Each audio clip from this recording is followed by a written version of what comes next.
I lived 3 blocks from the Mills house in Breezewood when it happened. New Year's Eve, 1977.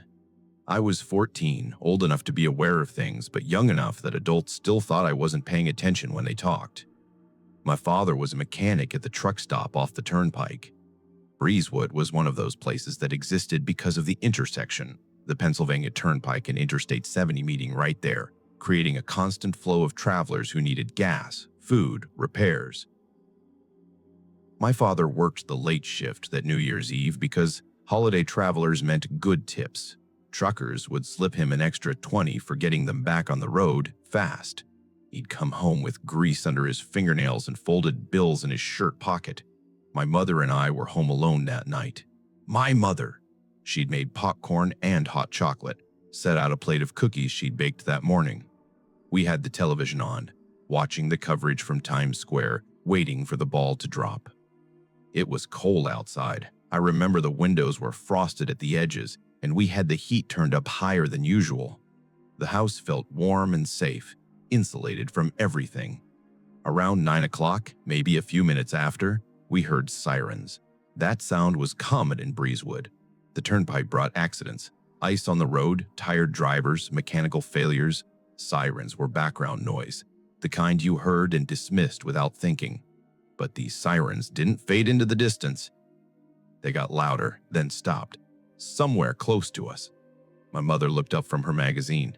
She'd been reading an article about New Year's resolutions, half watching the television, half reading. The sirens had pulled her attention away from both. "That sounds close," she said. I got up and went to the front window.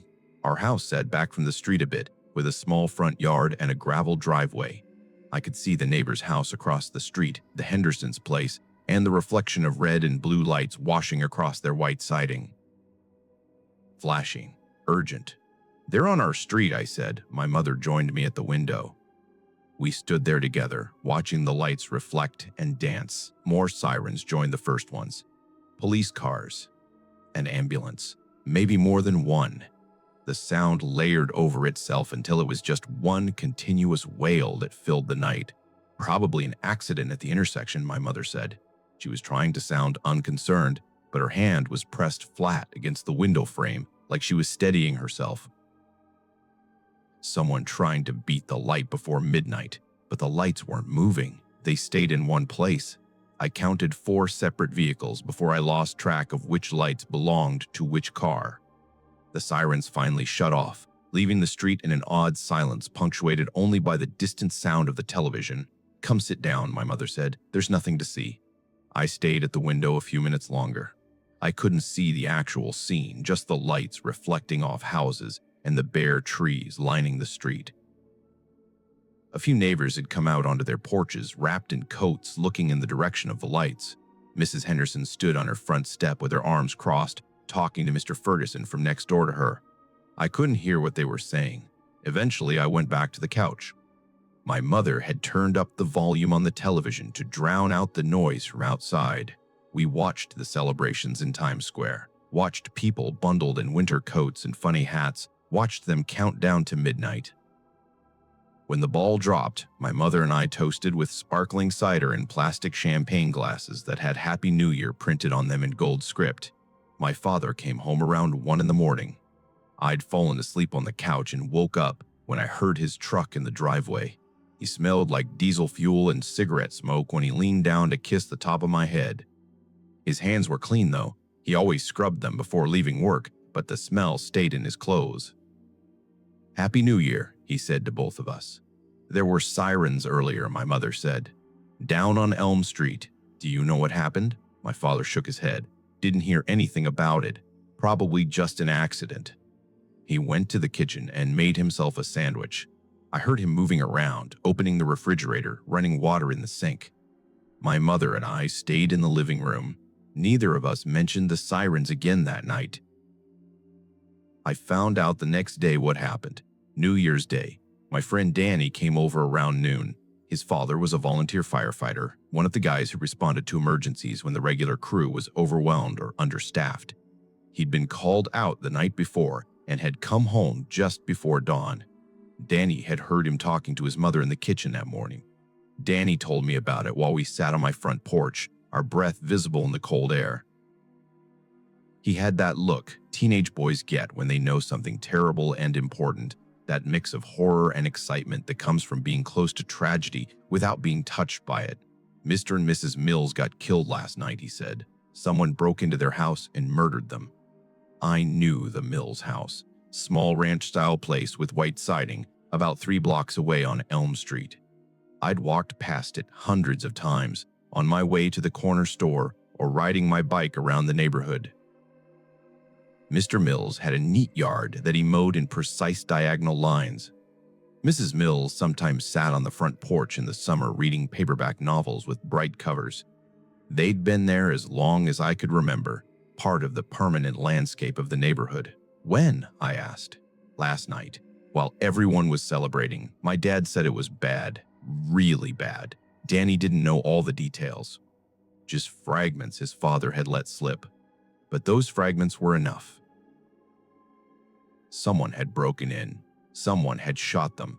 The police didn't have any suspects. No one had seen anything. It happened while the rest of us were watching television and eating cookies and counting down to midnight. The story spread through the town over the next few days like ice forming on a windshield. Slowly at first, then all at once, covering everything.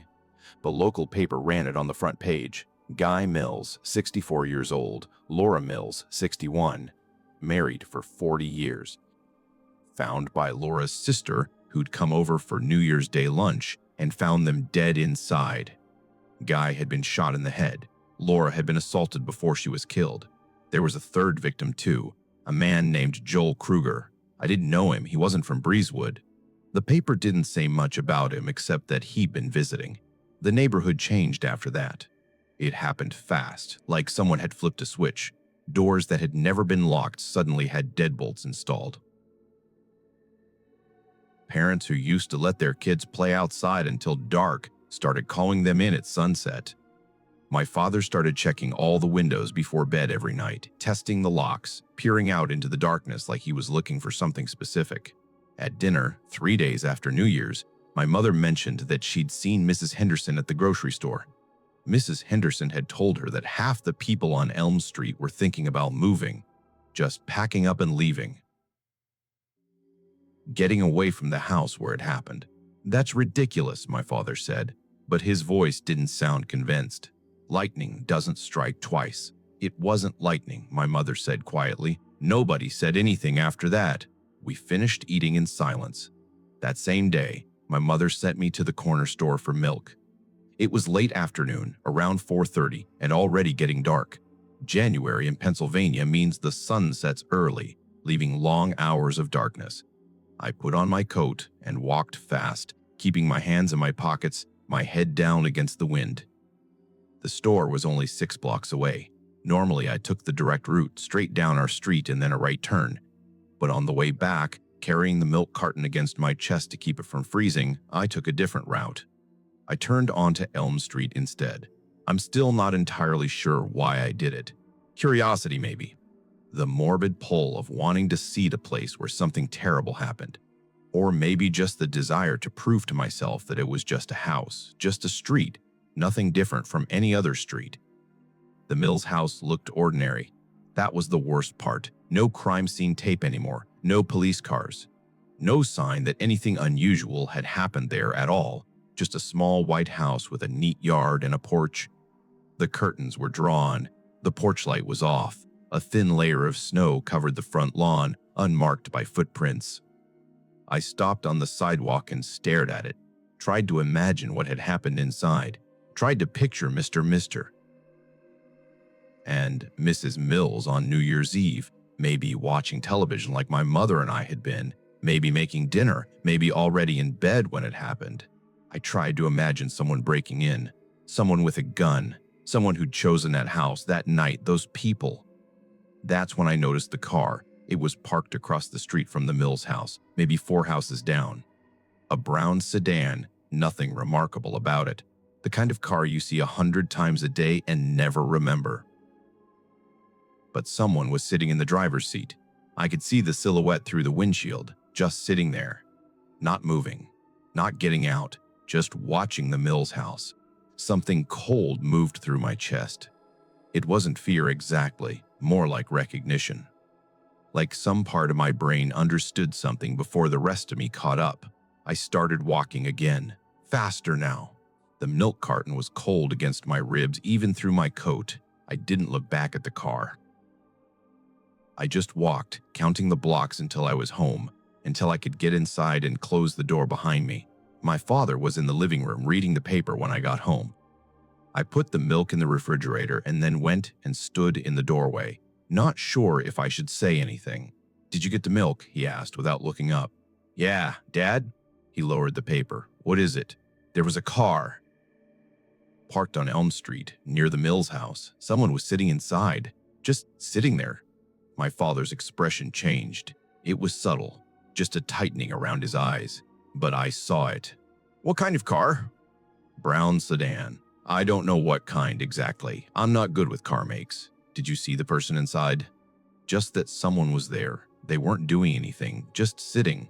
My father folded the newspaper carefully and set it on the coffee table. He looked at my mother, who had appeared in the kitchen doorway, dish towel in her hands. Something passed between them, a silent conversation I wasn't part of. "If you see that car again," my father said, and his voice had an edge to it I'd never heard before, "you come straight home and tell me immediately. Don't approach it. Don't stare at it. Don't let whoever is inside know you've noticed them. Just come home, understand?" I nodded. "I'm serious," he said. Straight home. I saw the car again 2 days later. It was parked on our street this time, 3 houses down from ours, on the opposite side. Same brown sedan. Same silhouette in the driver's seat. I was walking home from Danny's house when I spotted it. I did what my father said, didn't stare, didn't slow down, just walked straight home and told him. He made a phone call. I couldn't hear what he was saying because he took the phone into the kitchen and closed the door, but I could hear the tone of his voice through the wall. Sharp. Urgent. When he came back out, he told me I wasn't to go anywhere alone after dark, not to the store, not to Danny's house, nowhere. The third time I saw the car was at the corner store parking lot. I was with my mother this time. We'd gone to get groceries, and when we came out with our bags, there it was, parked at the far end of the lot. Same car. I couldn't tell if anyone was inside because the windows were tinted, but something about it made my stomach drop. "Mom," I said and pointed. She saw it, her grip tightened on the grocery bags. "Get in the car," she said quietly. We drove home in silence. She didn't even put the groceries away when we got there. She just set them on the counter and went straight to the phone. I heard her talking to my father at the shop. Her voice was lower than his had been, but just as urgent. The fear in Breezewood that January was different from normal fear. It was specific and suffocating. A stranger had walked into someone's home on New Year's Eve and destroyed a family. No one knew who, no one knew why, and no one knew if it would happen again. School started back up the second week of January. Teachers were different, stricter, more alert, like they were watching for something. Parents formed carpools so kids wouldn't have to walk. The parking lot at dismissal became a traffic jam of nervous adults. The local newspaper ran an article about home security systems. Locksmiths were booked solid for weeks. Hardware stores sold out of deadbolts and motion sensor lights. I didn't see the brown sedan again after that day at the store, but I looked for it. Every time I went outside, I scanned the streets. Every parked car made me pause and check. Every silhouette in a window made me wonder. The police arrested someone in June. I heard about it from Danny first, then saw it in the paper. His name was Edward Surratt. He was 36 years old, a truck driver from Aliquippa, about 2 hours north of us. He'd killed at least 12 people across Pennsylvania and Ohio between September 1977 and January 1978. Maybe more. They weren't sure yet. The Mills were just 2 of them. Joel Kruger was another, but there were others, so many others. A couple in Moon Township, another couple in Marshall Township, a man in Baden, the list went on. Surratt had been driving through Pennsylvania that winter, choosing houses at random, breaking in during the evening hours, killing whoever was inside. Sometimes he took things, sometimes he didn't. There was no pattern the police could find. No connection between victims. Just random selection. They caught him because of a witness in Breezewood who'd written down his license plate number. Someone had seen the brown sedan parked on Elm Street that night, and something about it had seemed wrong enough to write it down. That license plate connected him to a murder in South Carolina, and from there the whole thing unraveled. When I read about it in the paper, I thought about the car I'd seen, the silhouette sitting in the driver's seat. I wondered if that had been him, if I'd seen the man who killed Mr. and Mrs. Mills sitting 50 yards from my house. If he'd been watching, choosing, deciding. I'm 59 now. I haven't lived in Breezewood since I left for college when I was 18. I've lived in 4 different cities since then. Got married, had kids, built a life that has nothing to do with that small truck stop town. But I still think about that winter. I think about it every New Year's Eve. I think about Mr. and Mrs. Mills settling in for a quiet night, maybe making popcorn like my mother did, maybe watching the countdown on television, not knowing that someone had already chosen their house, already decided they wouldn't live to see 1978. Edward Surratt is still alive. I looked him up a few years ago. He's 83 now, still in prison in Florida. He confessed to 6 more murders in 2007, then 6 more in 2021. Said he'd show them where the bodies were buried if they transferred him to a better facility. The authorities refused. I don't know if he remembers Breezewood. I don't know if he remembers Guy and Laura Mills. To him, they were probably just another stop, another house, another night. But to me, they're the reason I still check every lock before bed. The reason I still scan parking lots for cars that seem wrong somehow. The reason I still think about brown sedans and silhouettes and the arbitrary nature of violence. 3 blocks. That's how close it was. 3 blocks from my house to theirs. 3 blocks between my family celebrating New Year's and their family being destroyed. Sometimes I wonder about the person who wrote down that license plate number. That one small act of attention that eventually stopped Surratt from killing more people. I wonder if they knew what they were seeing, if they felt what I felt when I saw that car, that cold recognition that something was wrong. I wonder if they still think about it too.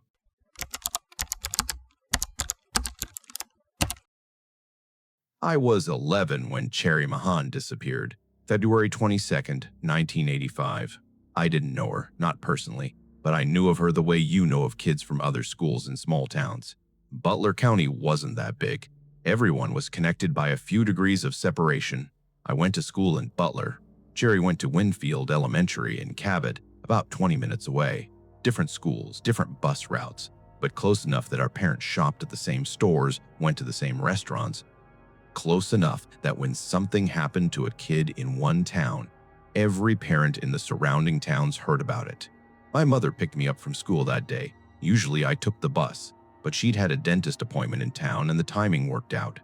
She was listening to the radio on the drive home, some talk station. I was in the back seat doing homework, or pretending to. That's when I first heard about it. The announcer's voice changed tone midway through a sentence.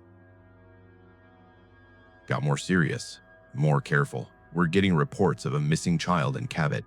An 8-year-old girl didn't make it home from school this afternoon. Police are asking anyone with information to call. My mother turned the volume down and met my eyes in the rearview mirror. That's terrible, she said. I went back to my homework. Missing kids showed up on milk cartons and after-school specials, not in towns like ours. Not really. They'd find her. She probably went to a friend's house without telling anyone. Kids did that, but they didn't find her. By dinner that night, it was the only thing on the news. Cherrie Mahan, 8 years old, blonde hair, blue eyes. Last seen getting off her school bus at approximately 4:05 p.m. She'd stepped off the bus at the end of her driveway and started walking toward her house. 50 feet, that's all she had to walk. Her mother was watching from the window. Somewhere in those 50 feet, Cherrie vanished. My father turned off the television after the news ended.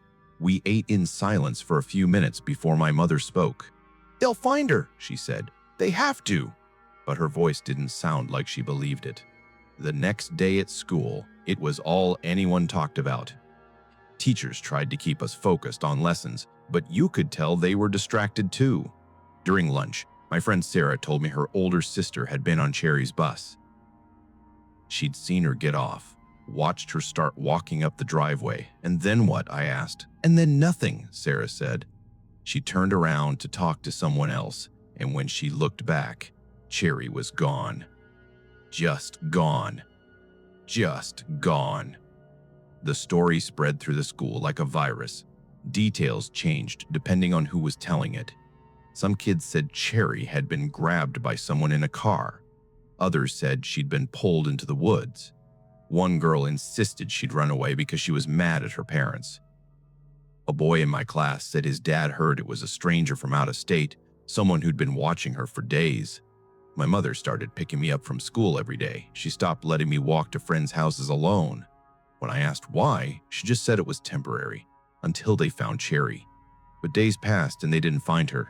The search parties were massive. I saw them on the news every night.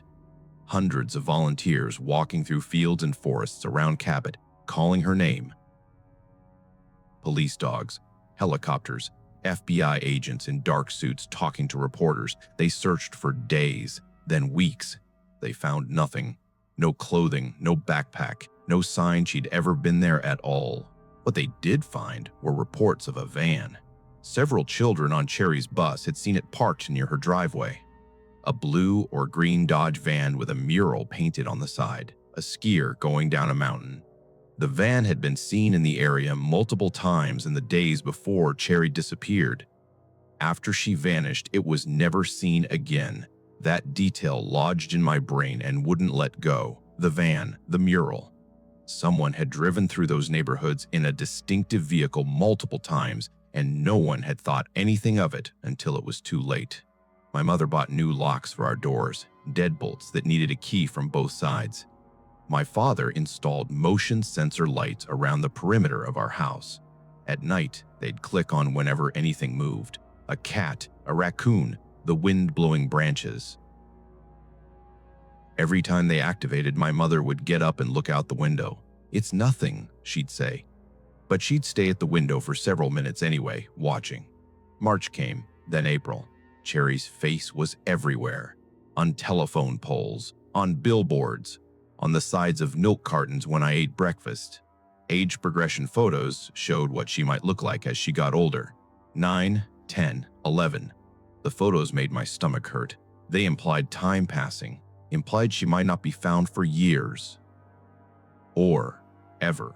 My parents stopped talking about it around me, but I heard them late at night when they thought I was asleep. Heard my mother crying. Heard my father's low voice trying to comfort her. Heard words like trafficking and body and never know. In May, the school held an assembly. A police officer came to talk to us about safety. Stranger danger, the buddy system. Never get in a car with someone you don't know. Never go anywhere alone. If someone tries to grab you, scream and fight and run. The officer showed us a video. Grainy footage of children demonstrating what to do if a stranger approached. Drop your belongings and run. Don't worry about being polite. Your life is worth more than manners. I remember sitting in the gym watching that video and thinking about 50 feet. About how Cherrie only had to walk 50 feet. About how her mother was watching from the window. About how fast 50 feet could be crossed. About how little time it would take for someone to grab a child and drive away. The summer was strange. Usually we had freedom in the summer. Long days outside, riding bikes, exploring the woods, going to friends' houses. But that summer was different. My mother kept me on a tight leash. I had to tell her exactly where I was going, who I'd be with, when I'd be home. If I was even 5 minutes late, she'd call. If I didn't answer, she'd get in the car and come looking for me. I resented it at the time. Felt like I was being punished for something I didn't do. All my friends had the same restrictions. We'd complain about it to each other, about our parents being paranoid, about how lightning doesn't strike twice, about how we were fine. But we weren't fine. We were scared. We just didn't want to admit it. By the time school started again in the fall, the news coverage had slowed. Cherrie's case was still open, still being investigated, but it wasn't the lead story anymore. Other things happened, other news. Life moved on the way it always does, but in Cabot, life didn't move on. I learned that from Sarah's older sister. Their aunt lived 2 streets over from where Cherrie had disappeared. She said people kept their kids inside, said parents waited at bus stops every afternoon, said some families had moved away entirely, unable to live in a place where a child could vanish in broad daylight while her mother watched. Years passed. I went to high school, got my driver's license, started thinking about college. Cherrie's case would come up occasionally in the news, new leads that went nowhere, new theories, age progression photos showing what she'd look like at 15, at 18, at 21. I left for college in 1992, moved to Pittsburgh, started building a life away from Butler County, but I never forgot about Cherrie. How could I? She was part of the landscape of my childhood, part of the reason I looked over my shoulder in parking lots, part of the reason I checked back seats before getting in my car. In 2005, when I was 31, I went home for Thanksgiving. My parents still lived in the same house, still had the motion sensor lights, still locked the deadbolts every night. My mother and I were in the kitchen making pies when she brought it up. "Do you remember that little girl who disappeared?" she asked. "When you were in 6th grade?" "Cherrie Mahan," I said immediately. "Of course I remember." "Her mother died last year," my mother said quietly. "I saw it in the paper. Cancer. She never found out what happened." I stopped rolling out pie crust and looked at my mother. She was staring out the kitchen window, the same window she used to stand at when the motion lights clicked on. "She never left that house," my mother continued. "Read an article about her once. She kept Cherrie's room exactly the same, kept waiting for her to come home. She was on every talk show, worked with every age progression expert, followed up on every tip. Thousands of them over the years. None of them led anywhere. I didn't know what to say. I went back to rolling out the crust. "I think about her sometimes," my mother said, "about what that must have been like. Watching your daughter walk up the driveway and then just gone. Spending the rest of your life wondering." "Mom," I said, but she shook her head. "I'm glad you're here," she said. "That's all. I'm glad you're here. I got married in 2008, had 2 kids, a girl in 2010, a boy in 2012. When my daughter started kindergarten, I drove her to school every day, even though the bus stopped at the end of our driveway. My husband thought I was being overprotective. He didn't grow up in Butler County. He didn't know about Cherrie. I told him the story one night after I'd put the kids to bed. Told him about the 50 feet and the van and the mother watching from the window. Told him about the search parties and the milk cartons and the way an entire region of Pennsylvania learned to be afraid. That was 30 years ago, he said. You can't live your whole life scared, but I could, and I did. In 2020, I saw that Janice McKinney had died, Cherrie's mother. I was scrolling through news on my phone, and there it was. Obituary for Janice McKinney, survived by relatives, but not by her daughter. The article mentioned Cherrie, mentioned the case that remained unsolved for 35 years, mentioned how Janice had never stopped searching. I sat in my car in a grocery store parking lot and cried. For Janice, for Cherrie, for the arbitrary cruelty of it, for the not knowing. My daughter is 15 now, old enough to walk places alone. Old enough to resist when I try to check in too often. She thinks I worry too much. She's probably right, but I can't help it, because I remember what it was like in 1985. I remember the fear that settled over Butler County like snow.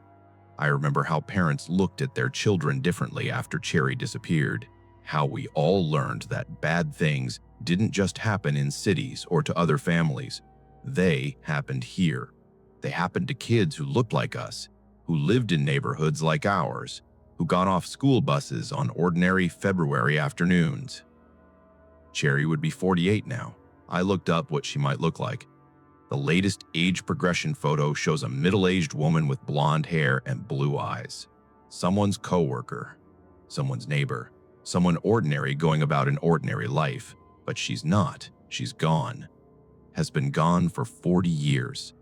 And the only people who know what happened are whoever took her and Cherrie herself, if she's still alive to know anything.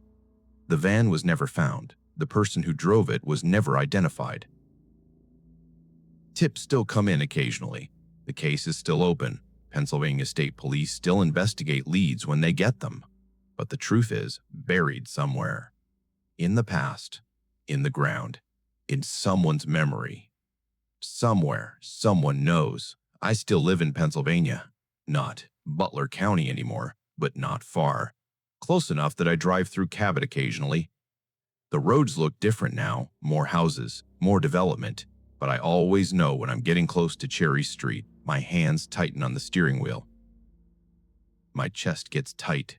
I never drive down that actual street. I don't know why. It feels like trespassing somehow, like walking on sacred ground. But I think about it every time. Think about the 50 feet. Think about the mother watching from the window. Think about the moment between ordinary and gone. Think about how fast it happened, how final. Last week, my daughter asked if she could walk to her friend's house. It's 6 blocks away. She's 15. It's a safe neighborhood. It was 2 in the afternoon. I said yes, but I watched her from the window until she turned the corner and I couldn't see her anymore. And then I stood there for another 5 minutes, waiting. She came home 3 hours later, annoyed that I'd texted her twice to check in. She doesn't understand. How could she? She doesn't know about Cherrie Mahan, doesn't know about the van with the skier mural, doesn't know about the 50 feet. I haven't told her. Maybe I should. Maybe that's the lesson, that the world isn't safe, that bad things happen in broad daylight, that sometimes people just vanish and never come back. But she's 15. She still believes the world makes sense, still believes that if you follow the rules and stay alert and don't do anything stupid, you'll be fine. I used to believe that too. I believed it until February 22nd, 1985, until an 8-year-old girl got off a school bus and walked 50 feet toward home and disappeared into nothing. And now I stand at windows and watch, and I wait for texts, and I hold my breath until my children come home safe, because I know what 50 feet means. I know how fast everything can change. I know that somewhere, someone is still driving that van, or maybe they're not. Maybe they're dead now. Maybe they're in prison for something else. Maybe they're living an ordinary life, walking past missing person posters, keeping their secret. I'll never know. Janice McKinney never knew. And Cherrie, wherever she is, maybe she doesn't even remember anymore. But I remember. I'll always remember. The 50 feet she never finished walking.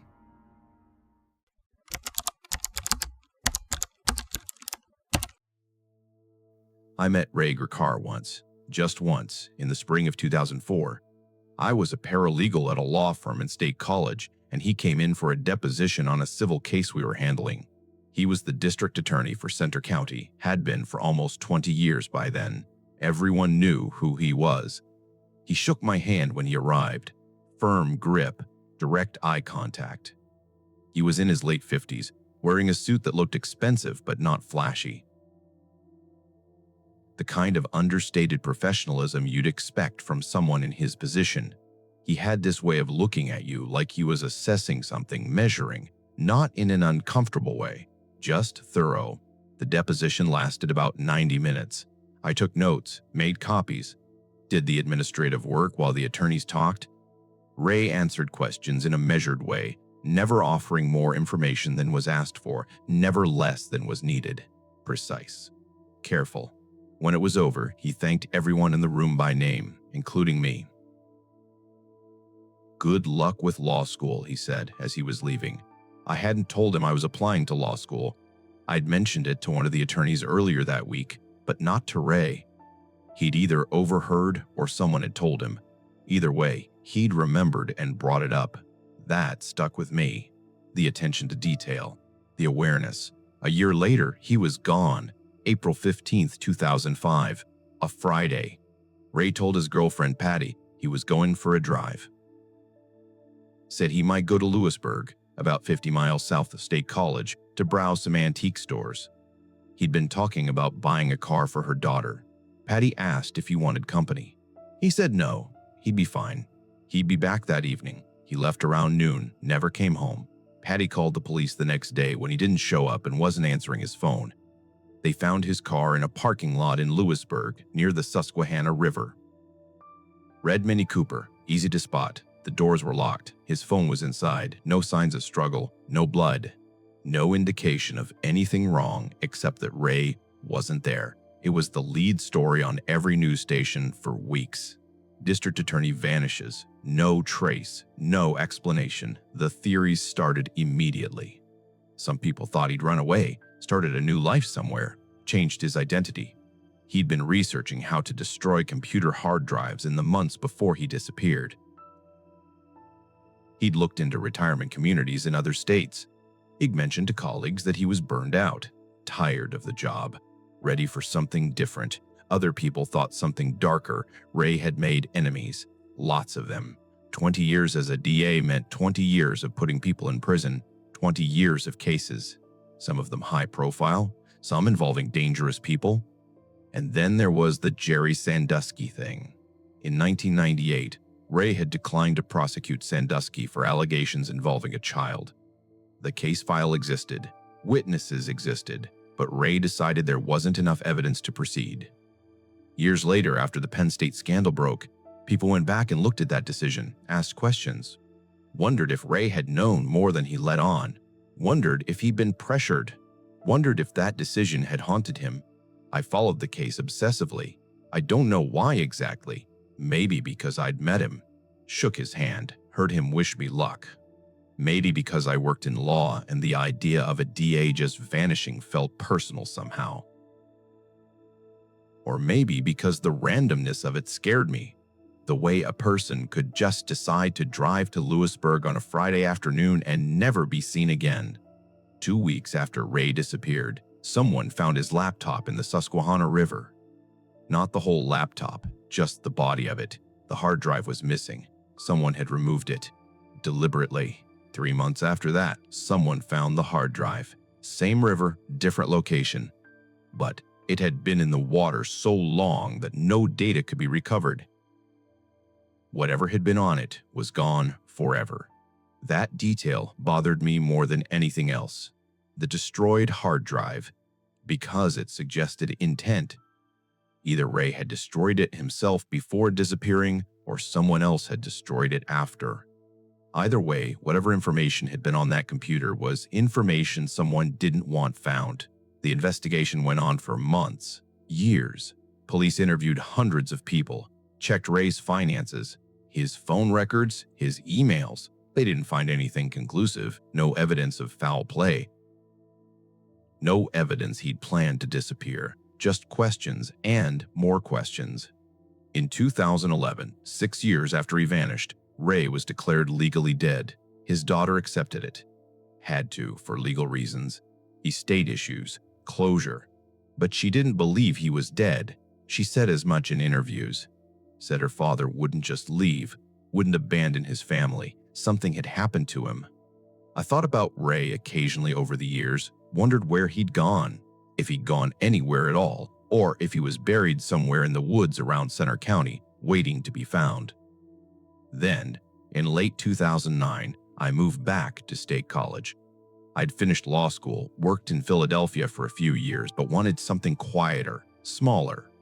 I took a job with a local firm and bought a house on the east side of town. My neighbor was an older woman named Patricia, retired school teacher, lived alone. She brought me cookies the day I moved in and introduced herself. We became friendly. Not close, but friendly. She'd wave when she saw me. We'd chat if we were both getting mail at the same time. One evening in January 2020, she knocked on my door around 8 o'clock. I was surprised she'd never come over before. She looked uncomfortable, nervous. "I need to talk to you about something," she said. "Can I come in?" I made tea. We sat at my kitchen table. She wrapped her hands around the mug but didn't drink. "I heard you're a lawyer," she said. "I am. And you worked in State College before?" "In the early 2000s. "That's right." She nodded slowly like she was making a decision. "Did you know Ray Gricar?" she asked. The question surprised me. I hadn't thought about Ray in months, maybe longer. I met him once, I said, briefly. Why? Patricia looked down at her tea. I knew him too, not well, but I knew him. My husband worked with him years ago. Before we retired. I waited. She seemed to be building up to something. Everyone thinks he disappeared, she said quietly. Or that he killed himself. Or that someone killed him. But I don't think any of that is true. What do you think happened? She met my eyes. I think he found something he wasn't supposed to find. And I think he knew they were coming for him. The way she said they made my skin prickle. Who's they? I asked. I don't know, she said. That's the problem. I don't know. But in the months before he disappeared, Ray was different. My husband noticed it. Ray would call him at strange hours, ask questions about old cases that had been closed for years. He was digging into things that should have been left alone.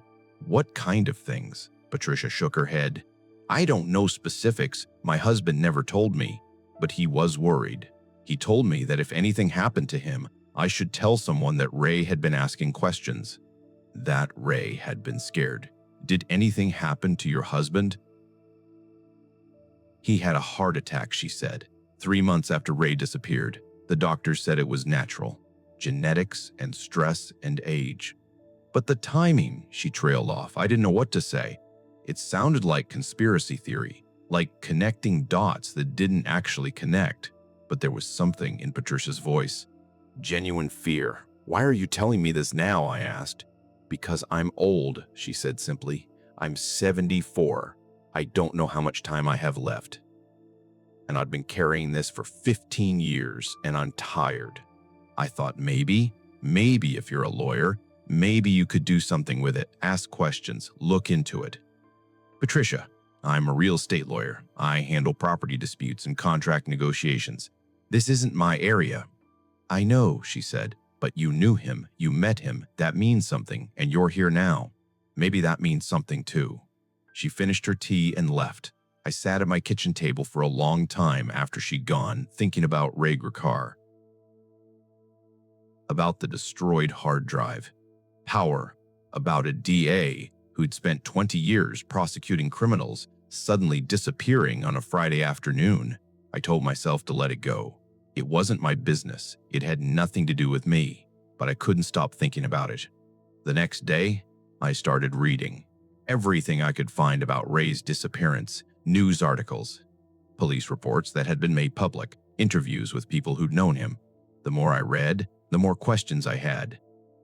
The destroyed hard drive kept coming up.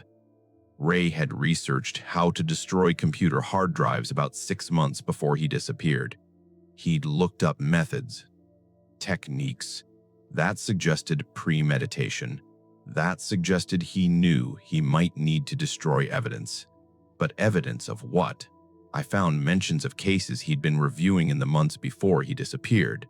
Nothing specific, just references in articles to Ray, looking into old files and asking questions about closed cases. One article mentioned he'd been particularly interested in cases from the late 1990s and early 2000s. Around the time of the Sandusky investigation that went nowhere, I went to the courthouse and requested public records, asked for anything related to cases Ray had worked on in his last year as DA. Most of it was routine, drug charges, DUIs, domestic violence, normal small-town crime. But there were a few cases that had been sealed, cases I couldn't access without a court order. I didn't have grounds for a court order. I wasn't representing anyone, wasn't investigating anything officially. I was just curious, obsessively, uncomfortably curious. I called Patricia and asked if her husband had kept any notes, any files from his work with Ray. She said no, he'd destroyed everything after Ray disappeared, burned it in their backyard. She'd asked him why, and he'd said it was safer that way. Safer for who? I asked. For everyone, she said. In March 2020, the world shut down. COVID hit, and suddenly everyone was isolated, working from home, cut off from normal life. I spent months in my house, reading about Ray Gricar. It became an obsession, an unhealthy one probably. but I had nothing else to do. I made timelines, cross-referenced cases, looked for patterns. I found a few things that were odd, not conclusive, just odd. There had been a New Year's Eve incident in 2004 involving a local businessman, drunk driving, hit and run, minor injuries. The case had been dropped, charges dismissed. Ray had signed off on it. That wasn't unusual. DAs dismiss cases all the time for various reasons. But according to police reports, there had been enough evidence to prosecute. More than enough. I found 2 other cases from late 2004 that followed the same pattern. Enough evidence to charge, cases dismissed. Ray's signature on the paperwork. 3 cases in 3 months, all involving people with money. All dismissed without clear explanation. Maybe it was nothing. Maybe there were legitimate reasons I didn't know about. But it bothered me. In the months before Ray disappeared, he'd been requesting old files. 40s, Tupper and making because bored. I couldn't access most of them, but I found mentions in emails that had been subpoenaed during the missing person investigation, references to case numbers, dates, nothing specific enough to tell me what he'd been looking for, but enough to show he'd been looking. And then he destroyed his hard drive and vanished. I started having trouble sleeping.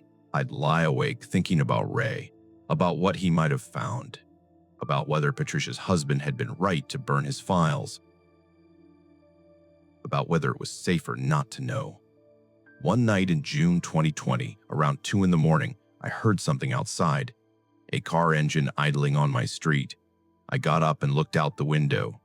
There was a dark sedan parked 3 houses down, no headlights, just sitting there. I watched it for maybe 10 minutes. It didn't move. I couldn't see inside. The windows were tinted. Eventually, the engine shut off. The car just sat there in the darkness. I went back to bed, but I didn't sleep. I kept getting up to check if the car was still there. It was, all night. In the morning, it was gone. I told myself I was being paranoid, that it was probably just someone who'd pulled over to check their phone or rest for a minute. Nothing sinister.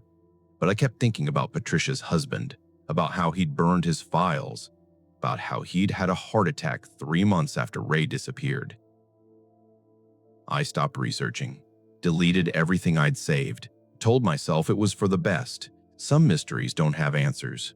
Some questions shouldn't be asked. But I still think about Ray Gricar, about the laptop in the river, about the cases he'd been reviewing, about the businessman whose drunk driving charge disappeared, about the files that were sealed, about all the things I don't know and will never know. Ray would be 79 now, if he's alive, if he's anywhere. Sometimes I wonder if he is.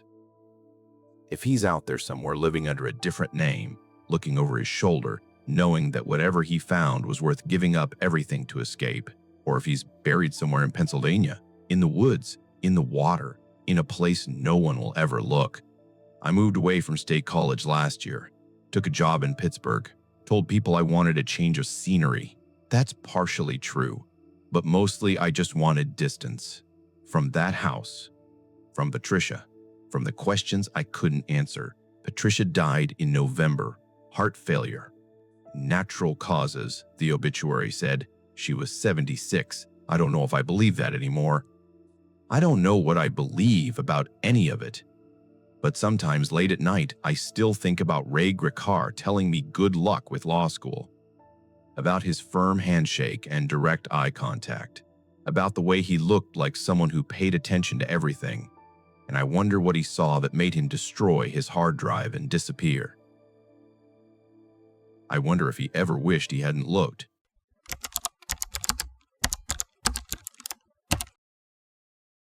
I started working as a park ranger at Valley Forge in October 2003. I was 24, fresh out of college with a degree in history and no clear plan for what to do with it. The National Park Service was hiring seasonal staff, and Valley Forge seemed like a good fit. I'd grown up in Pennsylvania, knew the history, thought it would be interesting work. The orientation was standard. Safety protocols, visitor services, historical accuracy. They gave us thick binders full of information about the encampment, about the winter of 1777 and 78, about the 12,000 Continental Army soldiers who'd camped there and the estimated 2,000 who'd died. Disease, mostly. Typhoid, dysentery, pneumonia, some from combat wounds that got infected, some from exposure, some from starvation. They told us the park was haunted. Not officially, not in the binders, but the senior rangers mentioned it during training, said we'd probably experienced things we couldn't explain, said not to worry about it, said it was just part of working there. I thought they were hazing the new people, testing us, seeing who'd get spooked and quit. My first shift was a Wednesday. Mid-morning to early evening. Beautiful October day, leaves changing color, comfortable temperature. I was assigned to Washington's headquarters, the Stone House, where General Washington had stayed during the encampment. My job was to greet visitors, answer questions, make sure no one touched anything they weren't supposed to touch. It was quiet that day, maybe a dozen visitors over 6 hours. Mostly older couples, some families with kids doing homeschool projects. I gave the same information over and over, pointed out the same features of the house. By 3 o'clock, I had the whole spiel memorized. Around 4:30, the last visitors left. I was alone in the building. Bull. I was supposed to wait until 5 to close up, so I spent the time organizing pamphlets and straightening furniture that tourists had moved. That's when I heard footsteps upstairs, heavy footsteps, boot steps, walking from one end of the second floor to the other, then back again, steady, deliberate, not hurrying. I froze, listened. The footsteps continued. I counted them. 12 steps, one direction, turn, 12 steps back, over and over. I checked the visitor log. Everyone had signed out. I was alone, but someone was upstairs. I went to the bottom of the staircase and called up, "Hello, we're closed. You need to come down now." The footsteps stopped. I waited. No one came down. No one answered. "Sir? Ma'am?" "The building is closed. You can't be up there." Nothing. Complete silence. I should have called for backup. Should have radioed another ranger. But I felt stupid. It was probably just the house settling. Old buildings make noise. I was being paranoid on my first day. I climbed the stairs. The second floor was empty. 3 rooms, all visible from the hallway. No closets big enough to hide in. No one there. I checked anyway. Looked behind furniture. Opened wardrobes. Nothing. But the air felt different up there. Colder. And there was a smell I couldn't quite place. Something earthy and stale. Like old wool and wood smoke and something organic underneath. Not unpleasant exactly. Just wrong for a building that had been empty all afternoon. I went back downstairs and locked up at 5. Didn't mention it to anyone. Told myself I'd imagined it. But I hadn't imagined it. The footsteps happened again 2 days later. Same time, around 4:30 in the afternoon. I was alone in the headquarters building, and someone started walking upstairs. Same pattern. 12 steps one direction. Turn. 12 steps back. This time I didn't call out. I just listened. Counted. Timed it. The footsteps continued for exactly 7 minutes. Then stopped. I didn't go upstairs. I stayed at my desk until 5 o'clock, did my closing procedures, and left. On the way out, I mentioned it casually to Marcus, one of the senior rangers. "Oh yeah," he said, "that happens. We think it's one of Washington's aides. Guy probably did the same route 1,000 times during the winter, pacing while he worked. Now, he just keeps doing it." He said it like he was talking about a broken water fountain. Just a thing that happened. No big deal. "You don't think it's weird?" I asked. Marcus shrugged. "It's Valley Forge. Everything here is weird. You'll get used to it." But I didn't get used to it. November came. The days got shorter. The park got quieter. Fewer tourists. More shifts where I'd go hours without seeing another person. That's when I started noticing other things. The cold spots were the most common. Specific areas of the park where the temperature would drop 20 degrees in a matter of feet. Not drafts, not weather, just concentrated cold that made your breath visible even on mild days. The cold spots moved too. They'd be in one location one day and somewhere completely different the next. Then there were the sounds. Coughing. Low and wet, the kind of cough that comes from deep in the chest. I'd hear it in the reconstructed soldier huts at Muhlenberg Brigade. No one would be around, but I'd hear someone coughing, sometimes multiple people, sometimes for several minutes at a time. One afternoon in late November, I was walking the grounds near the Memorial Arch. It was overcast, cold, maybe 35 degrees. I was the only ranger in that section of the park. I heard voices. Not words exactly, just the murmur of multiple people talking, men's voices, low conversation, the kind of background noise you'd hear at a gathering. I turned toward the sound. Saw nothing. The voices continued. I walked toward them. They seemed to be coming from an empty field. As I got closer, they faded. By the time I reached the spot where they'd seemed loudest, they were gone completely.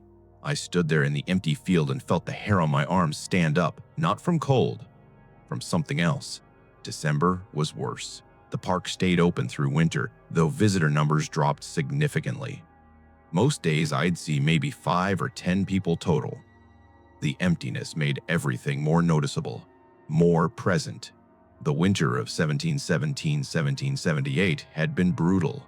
I knew the history. December was when the suffering really began. Soldiers arriving at Valley Forge in rags, many without shoes, leaving bloody footprints in the snow. Living in tents until they could build log huts, inadequate food, inadequate clothing, no medicine, men dying daily, and somehow that suffering seemed to have soaked into the ground, into the air, into the place itself. I was assigned evening shifts in December. 4 o'clock to midnight. My job was to patrol the park, make sure no one was out there after hours, lock up certain buildings, check that everything was secure. The patrols were long, miles of walking in the dark with just a flashlight and a radio. I'd see other rangers occasionally, but mostly I was alone. On December 18th, around 8 o'clock, I was walking past the soldier huts at Muhlenberg Brigade. The huts were reconstructed based on historical specifications, crude log structures with clay daubing, barely insulated tiny windows. During the day, they were tourist attractions. At night, they were just dark shapes against darker trees. I heard someone moaning inside one of the huts. I stopped walking, listened. It was definitely coming from inside, low, pained, the sound of someone in distress. I radioed dispatch. I've got someone in one of the Muhlenberg huts. Sounds like they might be injured. Copy that. Need backup? Stand by. I approached the hut, shined my flashlight through the small window. Empty. I could see the entire interior, maybe 10 by 12 feet. Dirt floor, wooden bunks along the walls, no one inside. But the moaning continued. I opened the door and stepped inside. The sound stopped immediately. The hut was freezing, much colder than outside. My flashlight beam showed nothing unusual, just an empty reconstruction of a soldier's quarters. But the smell was there, that same smell from Washington's headquarters. Old wool, wood smoke, something organic and stale. And underneath it, something worse. Something sick. I backed out of the hut and radioed dispatch. False alarm. Must have been wind through the chimney or something. I didn't go back inside any of the huts after that. Not at night. Not alone. The sightings started just before Christmas. I was locking up the visitor center around midnight on December 23rd. Clear night. Cold. Maybe 20 degrees. I was walking to my car when I saw someone standing near the tree line about 50 yards away. It was too dark to see details, but I could make out the shape of a person, standing motionless, facing the visitor center, facing me. "Hey," I called out. "Park's closed. You need to leave." The figure didn't move, didn't respond. I started walking toward it, pulling out my flashlight. "Sir? Ma'am? Can you hear me?" The figure turned and walked into the trees. Not hurrying, just walking, casual. I followed to the tree line and shined my light into the woods. Nothing. No one. Just trees and darkness. Footprints should have been visible in the frozen ground. There weren't any. I swept my light around. No footprints anywhere except my own. I radioed it in. Marcus was on dispatch that night. "Yeah, you'll see that sometimes," he said. "They walk the perimeter. Sentries, probably. Doing the same patrol they did 200 years ago. Marcus, I'm looking at the ground. There are no footprints." I know, that's not normal, "It's Valley Forge," he said again. Nothing here is normal. I went home that night and couldn't sleep. Lay in bed thinking about a soldier walking patrol, doing his duty, not knowing he was dead, not knowing he'd been dead for over 2 centuries. Christmas Eve, I had off. Christmas Day too. I spent them with my family, trying not to think about the park, trying to pretend everything was fine. But my mother noticed something. "You look tired," she said. "Are they working you too hard?" "Just weird hours," I said. She didn't look convinced, but she didn't push it. I went back to work on December 26th. Evening shift again, 4 to midnight. It was snowing lightly, maybe an inch on the ground. Beautiful in a way, quiet. I was doing my patrol around 10 o'clock, walking past the artillery park where they keep the replica cannons. That's when I saw them. 3 soldiers standing near the cannons, not replicas, not reenactors.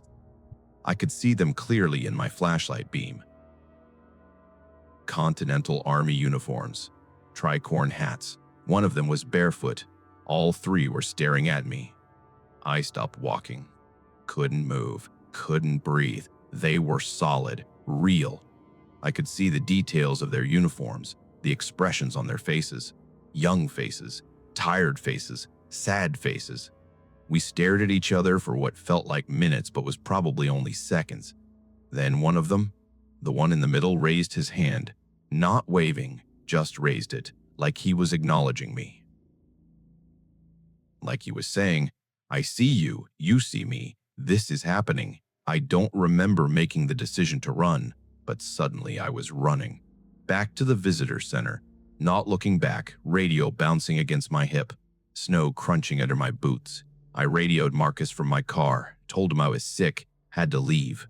Couldn't finish my shift. "You saw them," he said. Not a question. "Yeah." "How many?" 3. That's pretty standard for artillery park. Usually 2 or 3, sometimes more. "Marcus, they were real. They looked real. I know. How are you all okay with this?" He was quiet for a moment.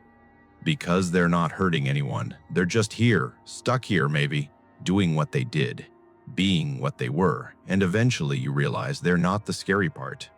Then what is? What happened to them? What they went through? 2,000 men died here in 6 months. Slow deaths, painful deaths. Alone, most of them. Far from home. And somehow, that pain is still here. Still happening in some way we don't understand. That's the scary part, not the ghosts. The suffering. I sat in my car for a long time after that call, hands shaking, heart pounding, trying to process what I'd seen. I didn't quit. I don't know why. Maybe stubbornness. Maybe morbid curiosity. Maybe because Marcus was right. They weren't hurting anyone. They were just there, trapped in their worst moments, repeating them forever. I kept working at Valley Forge through the winter. Saw things I couldn't explain almost weekly. Soldiers walking across fields, figures in the windows of empty buildings, sounds of men crying out in the night, cold spots that moved, smells that shouldn't exist. The other rangers didn't talk about it much. It was just part of the job, like dealing with difficult tourists or cleaning bathrooms, just another thing that happened. But I never stopped being afraid. Every shift, every patrol. Every time I walked past those huts or that field or that tree line, fear that sat in my stomach like a stone. I left Valley Forge in March 2004, took a job at a different park, told people I wanted to try something new. That was partly true, but mostly I just couldn't handle another winter there. Couldn't handle the weight of all that death, all that suffering, all those young men who'd frozen and starved and died, thinking they were fighting for something that mattered. And maybe they were, maybe it did matter, maybe that's why they're still there, still marching, still standing guard, still doing their duty. I'm 45 now, haven't worked for the Park Service in years, haven't been back to Valley Forge since 2004. Don't plan to go back. But sometimes, late at night in winter, I think about them. The 3 soldiers at the artillery park, the one who raised his hand, the look on his face, not threatening, not angry, just aware. just acknowledging that I could see him and he could see me, and we were both standing in a place where the past and present existed simultaneously. I think about the barefoot soldier, about how his feet must have hurt, about how he died probably, slowly, painfully. Far from wherever home was, I think about the 2,000 others, about their names no one remembers, about their graves no one marked, about how they spent the winter of 1777-1778 suffering in ways I can't imagine, and about how that suffering never ended, how it's still there, still happening, still playing out every winter when the days get short and the nights get cold and the park gets quiet. Marcus still works there. I looked him up online last year, still a ranger after 20 years. I wonder what he sees. I wonder if it's gotten worse or if he's just gotten used to it. I wonder if you can ever really get used to that.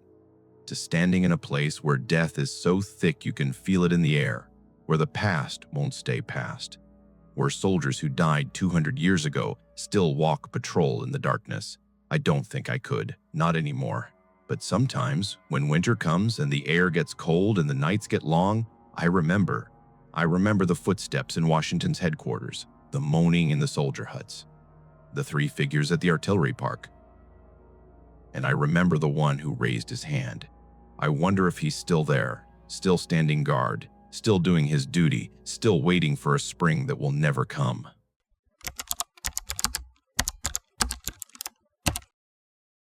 I took a job as a tour guide at Eastern State Penitentiary in the summer of 2006. I was 22, between semesters of grad school, and needed money. The penitentiary had been closed as an actual prison since 1971, and by 2006 it operated as a museum and historic site. They offered daily tours, and every October they ran a haunted house attraction called Terror Behind the Walls. I applied for the summer tour guide position. The pay was decent, and the hours were flexible. I liked history. I liked talking to people. It seemed like an easy job. The orientation was held in late May. There were 8 of us, college students mostly, a few older people looking for part-time work. They walked us through the prison, showed us the cell blocks, explained the history. Eastern State had opened in 1829 as the first prison in America to use solitary confinement as its primary method of punishment. The idea was that isolation would force prisoners to reflect on their crimes and become penitent. That's where the word penitentiary came from. In practice, it drove people insane. Prisoners spent years alone in their cells. No talking, no human contact except guards and chaplains. They ate alone, worked alone, exercised alone in individual yards. Some prisoners never saw another inmate's face during their entire sentence. The psychological damage was immense and well documented. Our trainer, a woman named Linda who'd worked there for 15 years, walked us through cell block 12. The block was deteriorating, crumbling walls, collapsed ceilings, trees growing through the roof. Most of it was off limits to tourists for safety reasons. "This is the most active block," Linda said. "If you're sensitive to this kind of thing, you'll feel it here." "Active?" one of the other trainees asked. "Haunted," Linda said simply. "Guards reported phenomena here even when the prison was operational. Shadow figures, voices, faces in the cell windows. It's been investigated by paranormal groups. They all found something." She said it matter-of-factly, not trying to scare us, just stating information. "Are we supposed to tell tourists it's haunted?" I asked. "We don't lead with it," Linda said, "but if they ask, be honest.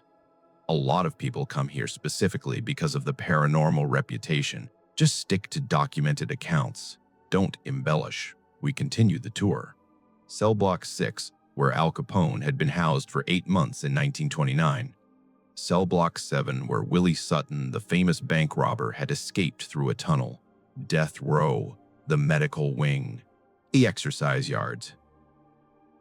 Everywhere we went, Linda mentioned things: cold spots, electronic voice phenomena, apparitions.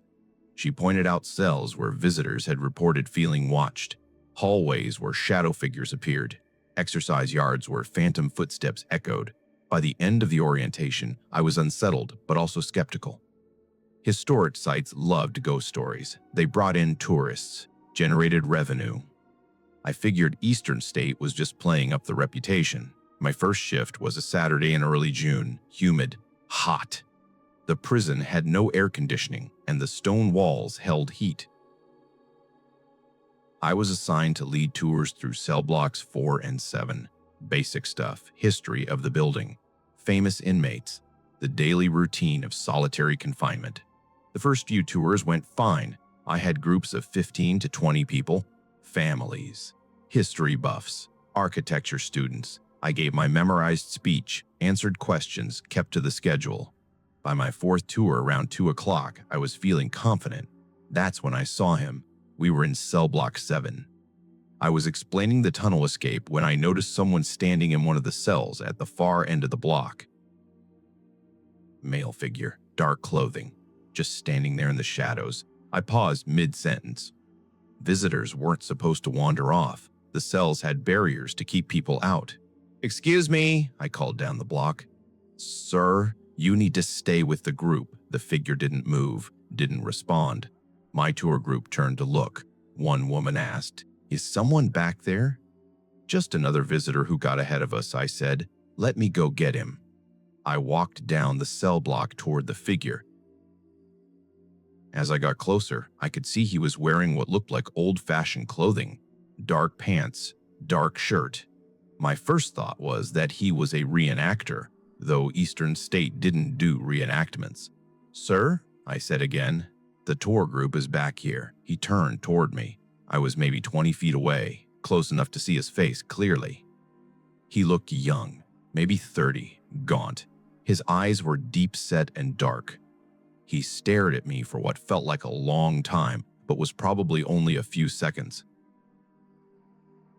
Then he stepped backwards into the cell and disappeared. Not walked away, disappeared, like he'd stepped through the back wall. I stopped walking. My hands went cold despite the heat. I stood there staring at the empty cell, trying to make sense of what I'd just seen. "Everything okay?" Someone from the tour group called. I turned around, forced a smile. "Yeah, must have been shadows. Sorry about that." "Let's continue." I finished the tour on autopilot, kept talking, kept moving. Tried not to think about what I'd seen. When the tour ended, I went straight to Linda's office. "I saw someone," I said, "in cell block 7. But when I got close, he disappeared." Linda didn't look surprised. "What did he look like?" I described him. The dark clothing, the gaunt face, the way he'd stepped backward into nothing. "That's one of our regulars," Linda said. "We call him the Walker. He shows up in cell block 7 pretty frequently, always in the same area. Guards used to report him in the 50s and 60s, said he'd patrol the block like he was still on duty. Then he'd disappear into one of the cells." "You're telling me I just saw a ghost?" "I'm telling you that you saw something a lot of other people have seen. Whether it's a ghost or something else, I don't know, but you're not the first and you won't be the last." I wanted to quit right then, walk out and never come back. But I needed the job, needed the money, and part of me, the stubborn, rational part, wanted to prove it had been a trick of the light, a shadow. My imagination working overtime in a creepy building, so I stayed. The next 2 weeks were uneventful. I led tours, talked about history, saw nothing unusual, started to convince myself I'd imagined it, or misinterpreted something. The human brain makes mistakes, sees patterns that aren't there, fills in gaps. Then I was assigned to cell block 12. It was a Wednesday afternoon. Low attendance that day because of rain. My tour group was only 6 people. Cell block 12 was partially closed for restoration work, but we were allowed to walk through the main corridor and look into certain cells. The block felt different than the others, colder even though the temperature was the same, heavier somehow, like the air had more weight. I was explaining the restoration process when I heard it, a scraping sound, metal on stone, coming from one of the cells about halfway down the block. Everyone heard it. The tour group looked toward the sound. One man asked, "Is someone working back there?" "No," I said. "No one's supposed to be in this block except us." The scraping continued, rhythmic, deliberate. Scrape, pause, scrape, pause. "Should we check it out?" a woman asked. I didn't want to. Every instinct told me to turn around and leave. But I was the tour guide. I couldn't just run away. "Stay here," I said. "I'll look." I walked toward the sound, flashlight in hand, because this section of the block had no working lights. The scraping got louder as I approached. I reached the cell where it was coming from and shined my light inside. Empty. Nothing in the cell except deteriorating walls and debris on the floor. But the scraping continued, right in front of me, close enough that I should be able to see what was making it. But there was nothing there. I backed away quickly, returned to the group. "Equipment malfunction," I lied. "Let's move on." No one questioned it, but I could tell they knew I was lying. The scraping followed us as we walked back down the corridor, only stopped when we exited the block. That night, I looked up cell block 12, found accounts from former guards.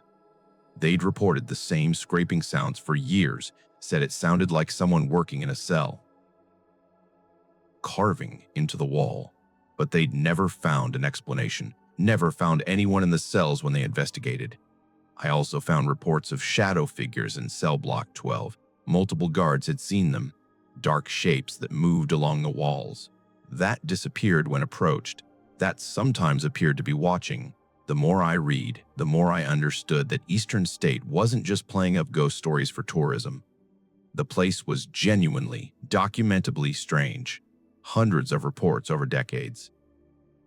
From guards who had no incentive to lie, from visitors who hadn't known the history before reporting their experiences. July came. The temperature climbed into the 90s. The stone walls turned the prison into an oven. I was assigned more shifts in the less popular blocks, the ones tourists didn't specifically request. That meant more time in cell block 12, more time in cell block 4, more time in cell block, more time in areas where I was increasingly having experiences I couldn't explain. The cold spots were constant.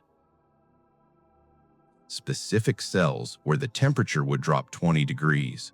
I'd walk past them multiple times per shift, and they never changed.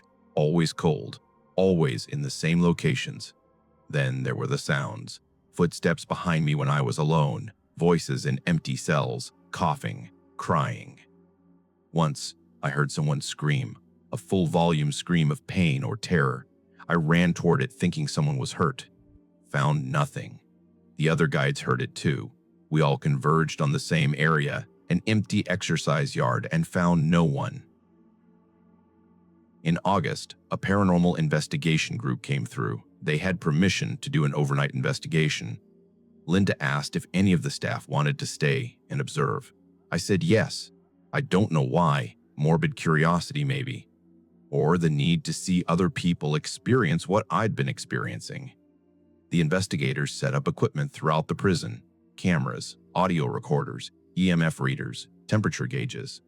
They split into teams and spent the night walking through the cell blocks. I followed one team through cell block 6, Capone's block. Around 2 in the morning, their EMF readers started spiking. The investigator, a man named Tom, pointed it toward Capone's cell. "Is someone here?" he asked. "If you're here, can you give us a sign?" The temperature dropped. Everyone felt it. One of the team members said, "Jesus, it's freezing." Tom continued, "Are you Al Capone? Are you James Clark?" Nothing happened for maybe 30 seconds. Then, one of the audio recorders clicked on by itself, started recording. No one had touched it. No one had touched it. Tom played back what it had just captured. A voice, low, gravelly. One word, Jimmy. We all heard it, clear as day, Jimmy. Al Capone had claimed to be haunted by James Clark, one of the victims of the St. Valentine's Day Massacre. He'd told guards that Jimmy wouldn't leave him alone, that he heard him, saw him. Guards documented Capone screaming in his cell at night, begging Jimmy to go away. And now, 77 years later, something in that cell was still saying Jimmy's name. I left around 4 in the morning, couldn't stay any longer. The investigators were excited. They'd captured evidence, they said. Proof of something. But I felt sick, because it meant everything I'd seen and heard was real. The walker in cell block 7, the scraping in cell block 12, the shadow figures. All of it. Eastern State wasn't just a historic building. It was a place where suffering had been so intense that it had left permanent marks, where the punishment had been so cruel that the echoes of it still existed. I kept working through September, needed the money, couldn't afford to quit, but I requested day shifts only, refused to stay late, avoided certain cell blocks when I could. Other staff members noticed. Linda pulled me aside one afternoon. "You're struggling," she said. "I'm fine. You're not. I can see it." This place gets to people. Some adapt, some don't. There's no shame in it. "I just need to make it to the end of the month," I said. "Then I'm back to school." "Have you been in cell block 4? She asked. I had, multiple times. Cell block 4 was known for something the staff called the creepy crawler, a shadow figure that moved along the walls and floors. That scurried like an animal. Everyone who'd worked there more than a month had seen it. "Yeah," I said. "And I saw it last week. It moved from one cell to another, crawled along the wall, made this sound." I paused, like laughing, but wrong. Linda nodded. "That's the one. Nobody knows what it is. Not a prisoner. The movement pattern is all wrong. Some people think it's something else, something that was here before the prison, or something that came after. That's not comforting. It's not supposed to be comforting. It's supposed to be honest. This place is wrong, and it's been wrong since it opened. Solitary confinement broke people, thousands of them, and that breaking left something behind. You feel it. Everyone feels it. Some people can work with it. Some can't." I finished my last shift on September 30th, turned in my uniform, thanked Linda for the opportunity, got in my car and left. I didn't go back for years, avoided that part of Philadelphia entirely. Even driving past it made my chest tight. In October 2019, I was in the city for a conference. My hotel was near Eastern State. I hadn't thought about it when I booked. On my last night there, I walked past the prison. Just happened to be walking that direction, and there it was, the walls, the towers, looking exactly the same as they had 13 years earlier. The prison was closed for the night, but I stood outside the gates and looked in. Even from the street, even through the walls, I could feel it. That weight, that wrongness. I thought about the walker, about the scraping in cell block 12, about the creepy crawler, about Al Capone screaming for Jimmy to leave him alone, about all the prisoners who'd spent years in those cells, alone, going mad, dying alone, buried in unmarked graves on the property. I thought about suffering so intense it becomes permanent, so deep it soaks into stone and stays there forever. Someone walked past me on the sidewalk, a young woman. She glanced at the prison, then at me. "You okay?" she asked. "Yeah," I said, "just remembering something." She nodded and kept walking. I stood there for a few more minutes, then went back to my hotel.